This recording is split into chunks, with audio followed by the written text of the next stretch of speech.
Assalamualaikum warahmatullahi wabarakatuh. Selamat datang kembali di kanal ini. Untuk menghindari salah paham, silakan Anda simak dengan baik dari awal sampai akhir.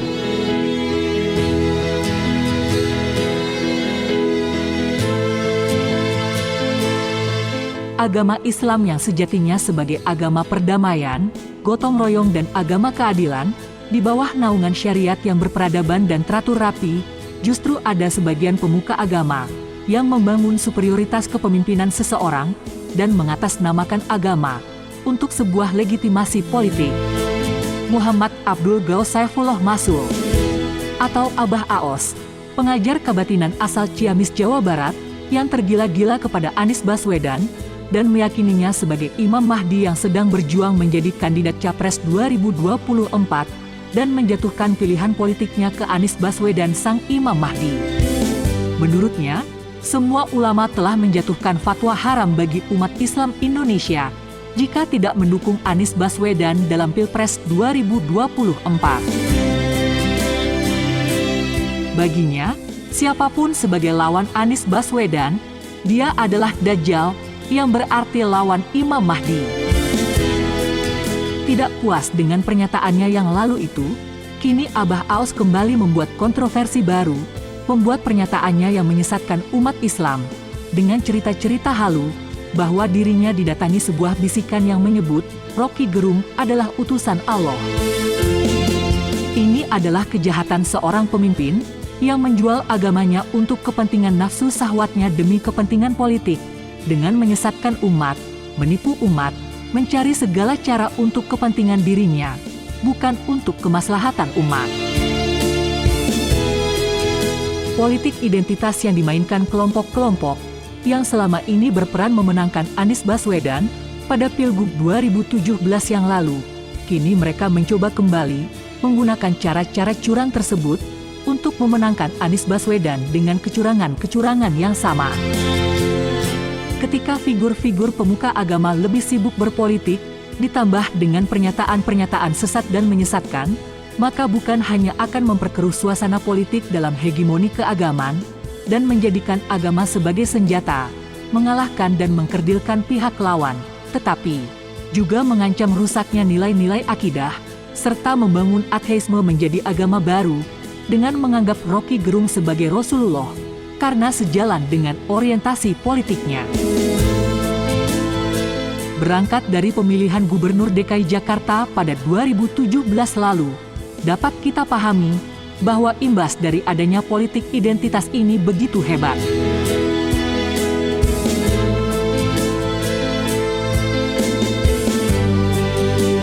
Indonesia ini ditakdirkan Allah menjadi negara yang penduduknya paling besar umat Islamnya di dunia. Bila kita mau memahami, ini adalah amanah, agar tanah air kita ini bisa menjadi teladan bagi seluruh bangsa-bangsa di dunia. Seorang pemimpin bukan hanya akan disorot dari kebijakan apapun yang akan diambil, tetapi juga semua hal terkait dengannya, kepribadiannya, termasuk keluarga dan teman-teman dekatnya.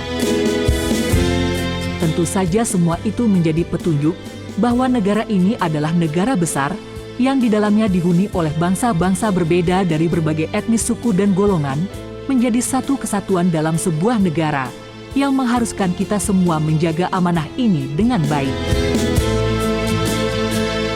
Nabi Muhammad SAW adalah seorang pemimpin terhebat di dunia dalam sejarah kepemimpinan umat manusia, lebih baik daripada Lenin, Mao Zedong, Gamal Abdul Nasser, Obama, Soekarno, dan lain-lain. Dalam membangun masyarakatnya, Nabi Muhammad SAW terlebih dahulu menanamkan keyakinan yang benar, keyakinan bahwa di alam ini ada zat yang maha hebat, Tuhan Allah yang maha kuasa yang menguasai segalanya, yang menguasai manusia dan alam sekitarnya. Keyakinan adanya Tuhan ini mengakibatkan manusia menjadi merdeka, manusia menjadi hanya tunduk kepada perintah dan menjauhi larangannya, menjadi manusia yang rendah hati kepada manusia yang lain. Sebagai pemimpin para nabi, Nabi Muhammad SAW menjadi role model bagi kepemimpinan umat manusia, menjadi teladan dalam menjalani kehidupan bagi manusia, ketika menjadi suami, ketika berbisnis, ketika menjadi guru, bergaul dengan sahabat-sahabatnya, ketika menjadi panglima perang, dan termasuk ketika menjadi kepala negara. Keteladanan Nabi tak terbatas hanya kepada siapapun tokoh di dalam negeri ini, tetapi juga bagi kita. Jangan sampai menjadi seorang muslim tetapi berakhlak buruk, berperangai kasar, senang dengan kebodohan dan hal-hal buruk lainnya, sehingga Islam menjadi agama yang benar-benar rahmatan lil alamin. Maka siapapun yang berkeutamaan dengan bersikap lemah lembut, luhur budi pekerti dalam misi keikhlasan, keagamaan, kemasyarakatan, dan pengayom anak-anak manusia meskipun terhadap musuh-musuhnya, seperti yang dicontohkan Nabi Muhammad SAW, maka dia adalah seorang muslim hakiki. Sebab dalam kepribadiannya bersemi dua sifat luhur yang pernah disandang oleh jiwa kemanusiaan, yaitu keadilan dan kasih sayang. Dari itu, bagi siapapun yang menuduh Muhammad dengan tuduhan palsu, maka ia telah menunjuk dirinya sebagai pengecut, dungu, dan tidak berani mengungkapkan apa yang sudah diakui kebenaran yang dibawanya. Al-Quran yang seharusnya menjadi petunjuk terbaik, yang di dalamnya ada nilai-nilai terbaik, hukum-hukum terbaik, sastra terbaik, kisah sejarah terbaik, teladan-teladan manusia terbaik, dan lain-lainnya. Sayangnya, di negeri kita yang di antara penduduknya mayoritas muslim ini, hanya minoritas yang benar-benar memahami Al-Quran sebagai petunjuk dalam segala peradaban kehidupan umat manusia. Itulah bagaimana Nabi Muhammad SAW sebagai utusan Allah memiliki berbagai macam aspek kehidupan yang patut dipelajari dan diteladani. Dari kacamata politik, Nabi Muhammad telah diakui memiliki kualitas kepemimpinan yang mumpuni. Michael H. Hart dalam bukunya, 100 peringkat yang paling berpengaruh dalam sejarah, menempatkan Nabi Muhammad SAW di posisi pertama. Hal ini didasari oleh kepemimpinan Nabi Muhammad, yang tak hanya mengacu pada ajaran agama, melainkan juga menjunjung tinggi nilai-nilai kemanusiaan. Berkat kepemimpinannya, masyarakat Madinah yang heterogen bisa hidup berdampingan satu sama lain. Agama Islam yang sejatinya sebagai agama perdamaian, gotong royong dan agama keadilan, di bawah naungan syariat yang berperadaban dan teratur rapi, justru ada sebagian pemuka agama yang membangun superioritas kepemimpinan seseorang dan mengatasnamakan agama untuk sebuah legitimasi politik. Muhammad Abdul Ghaus Saifullah Masul atau Abah Aos, pengajar kabatinan asal Ciamis, Jawa Barat, yang tergila-gila kepada Anies Baswedan dan meyakininya sebagai Imam Mahdi yang sedang berjuang menjadi kandidat Capres 2024 dan menjatuhkan pilihan politiknya ke Anies Baswedan sang Imam Mahdi. Menurutnya, semua ulama telah menjatuhkan fatwa haram bagi umat Islam Indonesia jika tidak mendukung Anies Baswedan dalam Pilpres 2024. Baginya, siapapun sebagai lawan Anies Baswedan, dia adalah Dajjal, yang berarti lawan Imam Mahdi. Tidak puas dengan pernyataannya yang lalu itu, kini Abah Aos kembali membuat kontroversi baru, membuat pernyataannya yang menyesatkan umat Islam, dengan cerita-cerita halu, bahwa dirinya didatangi sebuah bisikan yang menyebut, Rocky Gerung adalah utusan Allah. Ini adalah kejahatan seorang pemimpin, yang menjual agamanya untuk kepentingan nafsu syahwatnya demi kepentingan politik, dengan menyesatkan umat, menipu umat, mencari segala cara untuk kepentingan dirinya, bukan untuk kemaslahatan umat.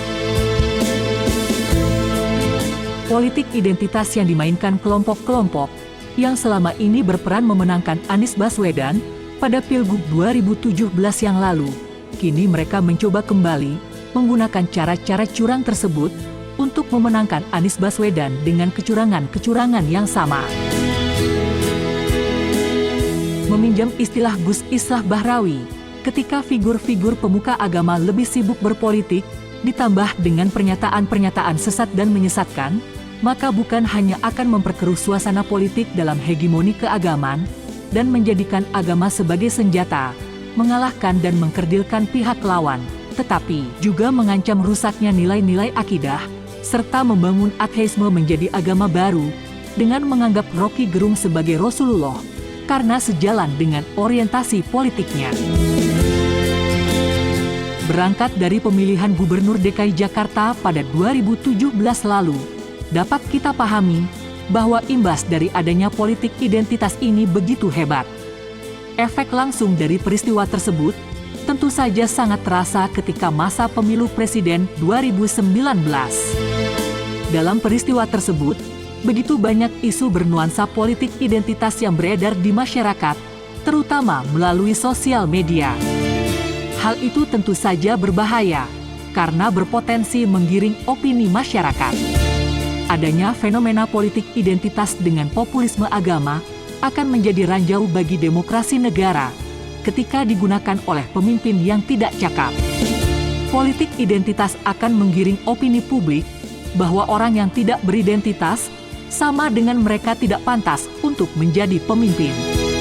Ini tentu saja menyebabkan kaum minoritas akan kehilangan hak yang sama dalam pemerintahan negara, khususnya dalam ranah pemilu maupun pemilihan kepala daerah, serta dikhawatirkan secara lambat laun akan mencederai demokrasi. Sejak Pilgub DKI Jakarta 2017 lalu, penggunaan isu politik identitas mulai kerap digunakan dalam rangka mencari dukungan suara. Banyak hoaks dan ujaran kebencian berbau sara yang ditunjukkan kepada salah satu pasangan calon atau calon perseorangan dengan harapan lawan politik kehilangan dukungan masyarakat. Masalahnya adalah ketika isu-isu tersebut sampai ke calon pemilih yang tidak memiliki cukup pengetahuan dan mudah terpengaruh. Besar kemungkinan para calon dari kaum minoritas ini akan kehilangan apresiasi rakyat, walaupun jejak karir serta prestasi calon tersebut cukup mumpuni untuk menjadi pemimpin atau wakil rakyat. Maraknya isu populisme dalam politik identitas akan mengancam persatuan dan kesatuan masyarakat Indonesia.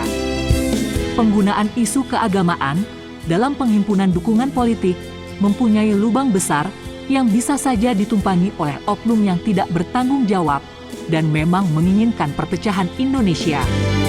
Jika hal ini berlanjut, semangat persatuan dan kesatuan yang rendah akan meningkatkan potensi polarisasi masyarakat dan bahkan elit politik. Politik identitas juga berpotensi menghancurkan prinsip demokrasi. Kita mengetahui bahwa sistem demokrasi telah menjadi sistem pemerintahan yang dianut Indonesia karena pluralisme masyarakatnya. Apabila populisme dalam politik identitas semakin menguat, tidak akan ada lagi keadilan sosial, persamaan hak untuk seluruh rakyat Indonesia, bahkan kebebasan untuk orang lain maupun diri sendiri. Politik identitas berbasis agama yang digunakan dalam kampanye politik juga akan menciptakan jurang pemisah antar kelompok umat beragama di Indonesia. Kuatnya tekanan dari kelompok agama radikal di Indonesia secara tidak langsung akan memberikan dampak buruk bagi pemeluk agama yang lain. Pemeluk agama minoritas akan merasa didiskriminasi sehingga akan memunculkan perpecahan antar umat beragama. Belajar dari pengalaman pemilu serentak 2019 tidak menutup kemungkinan bahwa isu-isu itu akan kembali muncul dalam pemilu tahun 2024 mendatang. Peristiwa yang lalu memiliki kesempatan besar untuk terus digaungkan oleh kelompok radikal demi keuntungan pribadi. Begitu pula oleh golongan-golongan yang memang pada dasarnya menginginkan perpecahan antara kaum mayoritas dan kaum minoritas di Indonesia. Sebagai negara yang multikultural serta demokratis, sudah sepantasnya semua masyarakat memiliki kesetaraan hak dalam pemilu. Tidak hanya orang Jawa yang bisa menjadi pemimpin negara, orang luar Jawa juga bisa. Tidak hanya orang Islam saja yang bisa menjadi pemimpin negara, orang non-Islam juga bisa.